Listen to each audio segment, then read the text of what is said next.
food ever as well.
Happy Tuesday. I'm so used to starting those vlogs on Monday, but yesterday was a little bit of a weird day. You know, those days where meetings get canceled, and then I had a session at the gym and could not open my training app, so I was a little bit kind of doing my workout just from the top of my head, what I can remember in the different movements and the weights that I use.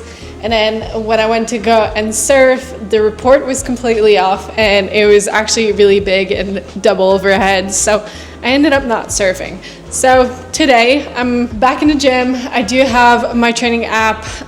Everything seems to be flowing a little bit more. I managed to get a lot of work done yesterday and kind of took this as an opportunity to get ahead for the week, because it looks like we're gonna have some smaller waves towards the end of the week. So at this point, like, we are in the big wave season over here, which is absolutely firing and pumping and really fun. But for me, I am still trying to be mindful of the type of waves selection that I go for and the type of days that I'm also targeting, so that I am pushing myself outside of my comfort zone, but not in a way that is gonna potentially scare me or take me backwards in my progression. I'm kind of planning my week ahead, doing a lot of work and front loading my work for the week, so that by Thursday or Friday I can have a little bit more free time to spend some extra hours in the ocean. So since today the waves are easily overhead, I am gonna be continuing to swap my surfing for some cardio sessions in the gym. We are gonna be doing interval runs, and we also have a mobility session that is scheduled for today. So I'm really excited to dive into the mobility this month. I got some feedback from my coach on how I can improve and really be able to target the different points that are potentially holding my surfing back. So a lot of people can think that what you want is to be flexible, but I think that there is a little bit more importance and value in the mobility. Of course, it's not everything, but to be able to move into movements safely while still loading your muscle and being strong is really important, because that's gonna help you to be pain-free and injury-free. I'm gonna have my coach give me some feedback on this. He hosted a really good call last weekend on mobility specifically, and I can't wait to watch it so I can get really good insights on my areas that I can improve.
session this morning, and I paddled out and there's barely any people, and the waves were actually really fun and the perfect size today.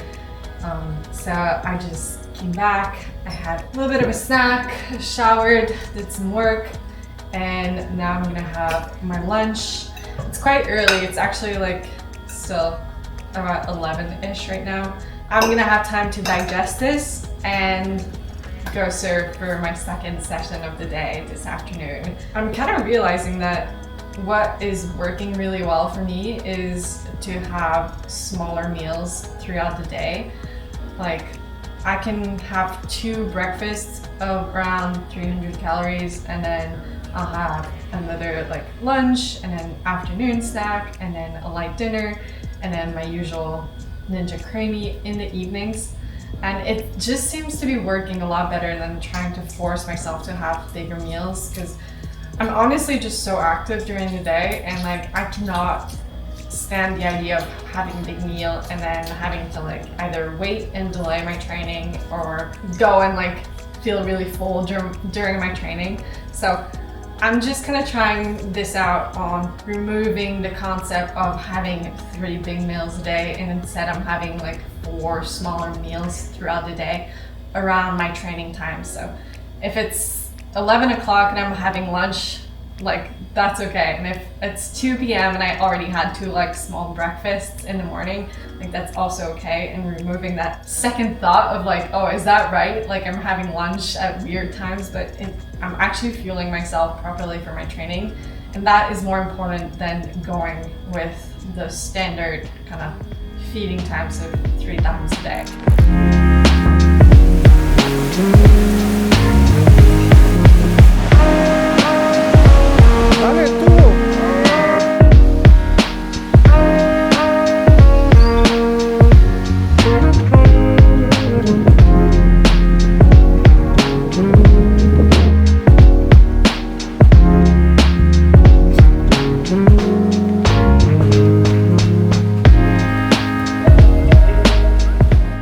Such different produce this week for the meal prep. I am really excited.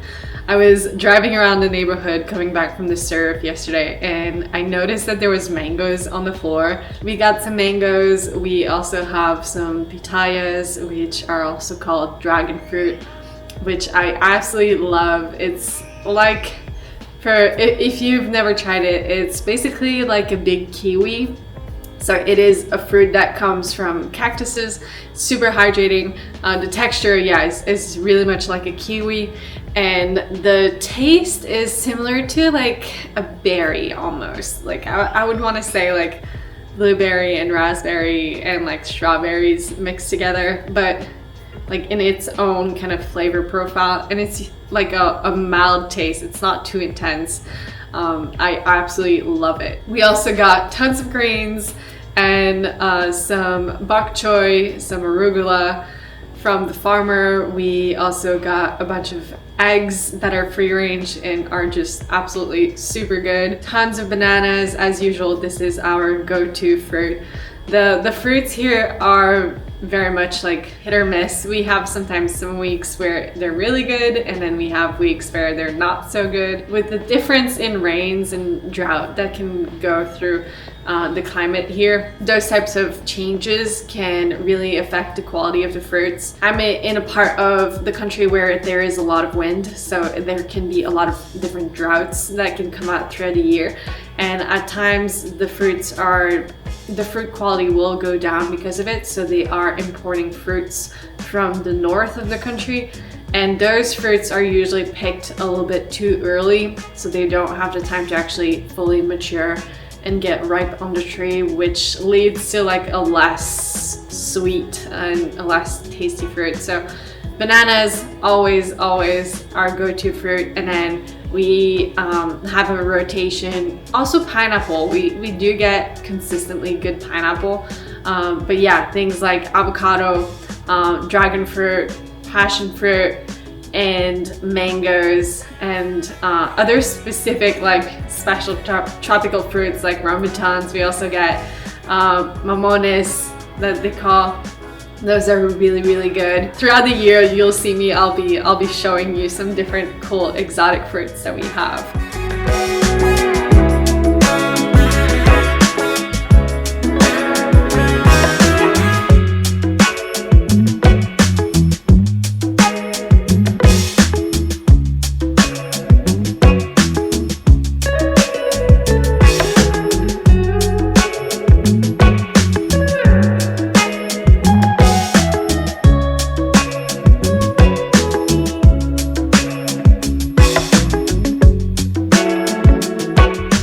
Happy Friday. We are wrapping up another week of training, and it's time for me to send my feedback to my coach for the week.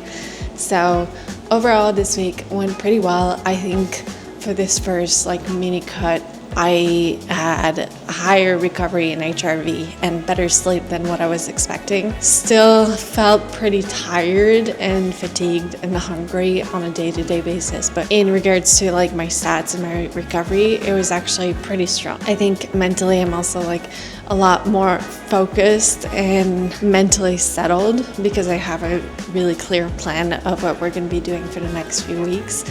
And it's all laid out. A highlight from this week is that I do have a new training block. So this means that we are adding a little bit more volume onto each training days.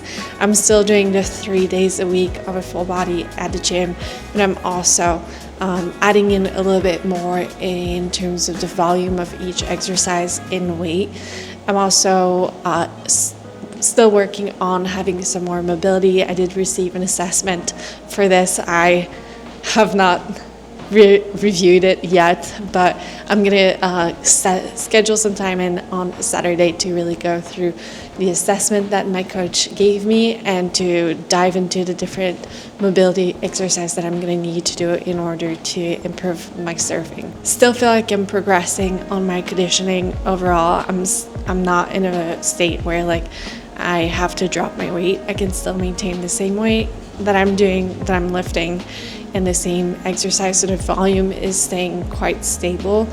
And I think that was very helpful for me to have a deload week of not surfing too much, so my body felt really recovered and ready to tackle this mini cut phase. The waves have been amazing. That has been such a highlight for me this week. Is after the storm, I feel like I had to relearn the wave and how the sand shifted and the different tides and what windows to go and strive for, because as I said it before, surfing is very special in this way where you can't just go and practice whenever you want. You have to be strategic on what tide you're going for, because the wave can behave very differently. So you can go on a very high tide and the wave is going to be very soft and gentle or barely break, or you can go on a lower tide where it can be a lot more punchy and hollow and a little bit more critical. There is a lot of factors that goes into surfing and that dictates when you should be going.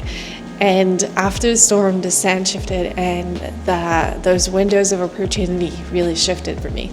So I finally feel like I got around to understand what windows actually were. I did double sessions, which has been so much fun. So surfing in the morning, then going back home, working a little bit, having some meetings, and then going back out again in the afternoon, and then also spending some of my evenings at the gym, which has resulted in a higher load for half of the week where I have been moving a lot. Sundays is always my rest day. That's the time that I do meal prep, so I am allowing a full rest day completely. I still have my steps in and do some sunset walks, but I'm really mindful of having a full day of complete rest. One of the challenges that I had faced in the previous weeks and also a little bit this week is I kind of unconsciously put the expectations on myself to have 3 meals a day, when actually I think it's just not a format that works well for me, because I get hungry very often, but then I don't have a big appetite to have a big meal. And also because I am so active, I have a lot of days where I'm going to be going surfing twice or going surfing and going to the gym. I don't feel like I can have a big meal and then expect to go and lay on my stomach on the surfboard and have good results. Like, so what I've been doing is I'll have like smaller meals. I have 2 like small breakfasts and then a small lunch and then a small dinner and then a ninja creamy. Overall, like I have like 5 different meals that are like none of them is huge, but it seems like the approach of fueling more frequently has been a lot better. I'm also intentionally putting salt in my water. So one of the requests that I had from my coach last week is to dive into the hydration and the electrolytes that I have and how much water I should be having and salt. And that came from just interest in understanding hydration and how to make sure that I do have the electrolytes that I need, because living in a country where it's really hot out, I sweat a lot, and like going and surfing and being so active, I need to be really mindful about my hydration level. And I think it's as important as nutrition. I'm having about 4 liters of water throughout the day. I will have 5 if I'm having a double session and surfing middle of the day and it's really hot. I have like half a teaspoon of salt in each liter of water, and that has seemed to be really helpful. Specifically, like I felt like sometimes when I was paddling, like I would get cramps in my hamstring for some reason, from like arching my back and, you know, being in a really dynamic like position when I'm laying on my stomach and paddling, and that hasn't happened this week, so that felt pretty good, and I felt like I had good consistent energy, whereas in the previous week, like usually in the afternoon, I could sometimes feel like I was crashing out a little bit or feel like I was hungry, when actually I probably just needed to have a little bit of salt in my water and some electrolytes and then have some food. Today is Saturday, and since I don't have any meal prep ready, I made a special lunch. I love to have different things on the weekend since I'm mostly eating the same thing throughout the week. So for today's lunch, we have some cucumbers and then sourdough bread topped with avocado, and this is tuna with Greek yogurt and sriracha and tomatoes and a little bit of lime and green onions. So I'm gonna be putting this on top of the toast and having the cucumbers as a side. I am super excited. It's always fun to try different things during the weekend and switch things up. I am actually doing meal prep because there's a lot of energy in the water and the waves are very big. So I decided that I would flip things around and do my meal prep today so that tomorrow I can go surf. So this weekend I am doing also some new recipes. I am doing an Asian salad, and I also am doing a Moroccan veggie bake. So I'm gonna be showing you a little bit what it looks like. It smells so good. Like, I wish you could smell this. The house is, I can't wait to try it.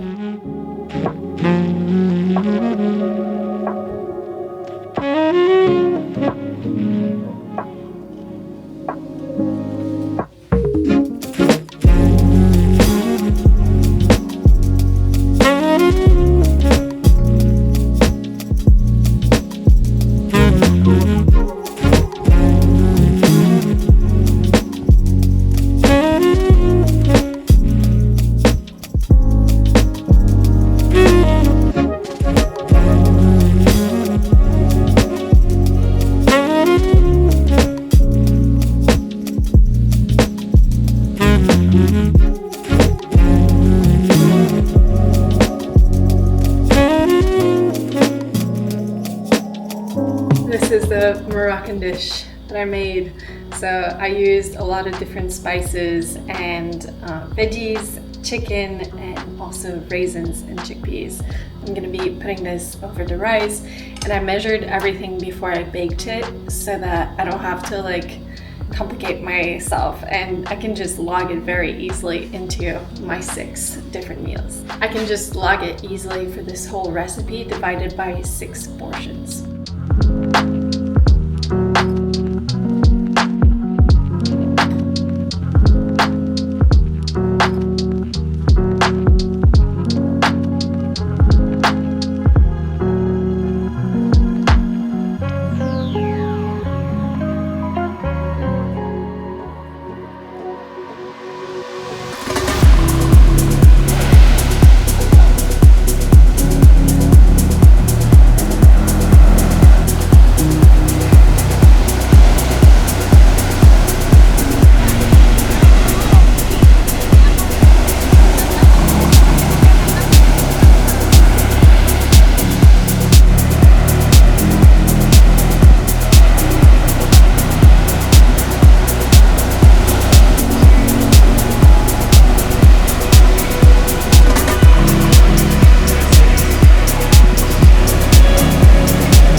And just like that, we are wrapping up another week of coaching.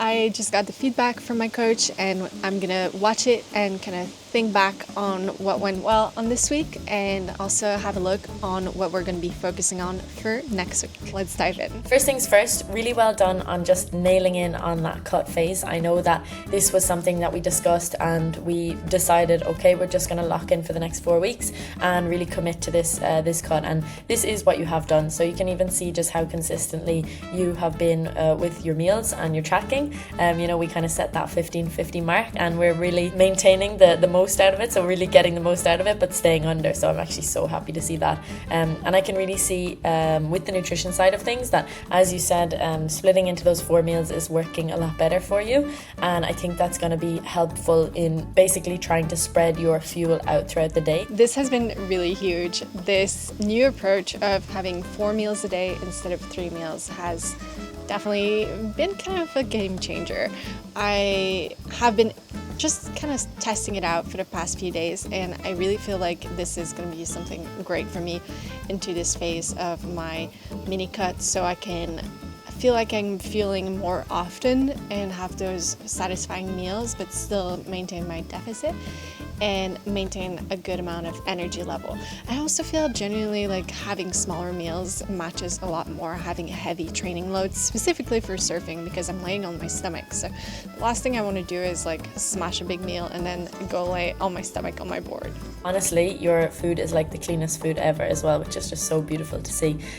We've got our chia protein powder, vanilla, honey, pineapple, almonds. Like, this is just perfect. You've got your protein powder and yogurt, cashews and pineapple again, so you're filling that out with your fruit and your fiber. I have been absolutely loving having overnight soaked chia seeds mixed with protein powder as like the first thing that I have, the first breakfast that I have, and then I will either go surf or go train to the gym, and then I come back and we'll have Greek yogurt mixed with a little bit more protein powder, and that feels like it really holds me up for a while, and then I can have a later lunch and then a dinner with my Ninja Creamy. Overall, this has been a really cool hack. The balance of meals is just fantastic. I'm really, really happy with how you're making the most out of it.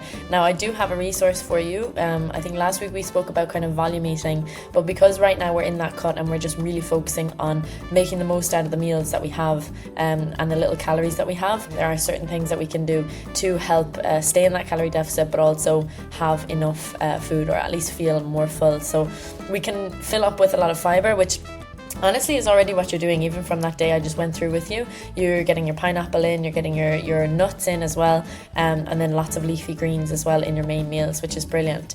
So again, we just have a little bit of a resource here to show you how much fiber we need, and then we can do that swapping them out as well. Chia seeds is another great one, you've already got them, but higher fiber breakfasts, already nailed it, to be honest. Adding more legumes, so this is something that you could consider, maybe some chickpeas or beans, peas, lentils and things to meals. Again, sometimes they can pack a little bit more of a punch with calories because they're quite high in carbohydrates, so we need to be a little bit more aware with that. But again, this almost looks like what you already eat with the colour and the fruit and vegetables as well, but it does say, give your digestive system a little bit of time to adjust, but you actually don't need that because your digestive system is pretty well prepared for that, and you can probably afford to get a little bit more fiber in there because you're drinking that much more water and salts as well, so we can balance that out. And then just swapping out things for whole grains. So if you are having any rice, pasta, maybe swapping it out for a wholemeal version, not all the time but every second day, white pasta, whole grain pasta, and see how your stomach adjusts to that as well, which is important as well. I haven't had pasta in a really long time. I've been mostly focusing on rice and sourdough as my kind of more complex carbs. I do love to have popcorn, and I know that popcorn does have more fiber than rice, so I might be swapping out a few of my calorie budget for rice for some extra popcorn as a snack or as an evening snack. And having an air popping machine for popcorn is such a hack. I love doing movie nights with Aiden and just make a big bowl of popcorn for us together. Our main goal right now is just eating enough food that our body isn't absolutely starving. And as you said, I know you said you were a bit grouchier in the lineup, which is so funny because you're just such a sweet person. I can't even imagine you being grouchy in the lineup. But I get it as well, especially if there's people backpedaling and things like that. If they have a problem, just tell them you're in a cutting phase and I'm sure they'll get it. But yeah, everything is going well. We just need to hold on for it's just 3 more weeks of this. As I said, you already look leaner, honestly, in your photos, and I hope you're feeling good on that as well. I have to be honest, I have been a little bit more grouchy. Just being in a deficit in general tends to put me a little bit on the edge, so I have a little bit less patience and less chill in the water, but that's okay because I'm also aware of it, so what goes on in my head is not always the same, but yeah, I think consciously though I feel like I have a lot more like peace and space in my head where I'm like not second guessing and I'm just kind of fully committed to this direction, and also looking forward to get out of a deficit and then get into more of a maintenance and a strength building kind of phase afterwards. So yeah, I'm patient with it, and I know that the most important is just kind of to make the most out of this effort that I'm doing and to be really honest with myself and just lock in, get it done, get out of it, and then start building. Now, another thing just to say as well, I've definitely noticed an improvement in just your relationship with your training and overall mindset with having some good surfs in there, which I can totally relate to as well. But I'm really happy that you got to surf this week because I think mentally it's been really good for you as well. We've had this goal for the mini cut, we've had a mobility assessment as well so that we can have some measurable goals on that, and then we've also had that really good surf. So 100% I've sent through that feedback to Cooper as well on the improvements on your surf, your awareness on where you were in the wave, and that you got in some big ones as well with help from that guide. So definitely that would be something to consider. I know that having a guide out there, it doesn't mean that you have to be pushed into all waves or anything like that, but it does give you a bit of confidence, even just to have a local there with you. It definitely increases your wave count 100%. Surfing is the glue to my life. It just keeps everything sticking together and a happy, smooth sailing. So not surfing for a while was definitely a little bit challenging, but now that we are back surfing in the water and I'm getting in the groove again, I understand a little bit better what tides to go for based on the amount of energy that is in the water. And I have been surfing almost every day, like sometimes 2 sessions a day, which has been amazing. Like, what an awesome week I had. But I have to admit, I also have been lagging on my mobility. So yeah, it took a little bit of a backseat, but the surf is the main key focus, and I have to give myself some grace. And I still do mobility for about a 15-minute mobility warm-up every time before I get in the water or I go to the gym. I also had such a good session with my friend who's a coach here, and he basically came out in the water and helped me to get into bigger waves. He pushed me on some bigger sets and was also in the lineup with me while it was really crowded and allowed me to get a lot of better waves that I probably couldn't have gotten if he wasn't there. So that was really fun, and I am gonna be hiring him for next week so that I can get some more sessions in with him, probably either next week or the week after. So I do have a coach in the water with me to help me work through some stuff and just to kind of get an extra set of eyes on my technique and to give me immediate feedback that I can apply. And just to help me on those bigger days where the lineups are tougher and it's more difficult for me to get on a bigger wave. So I'm really excited about this.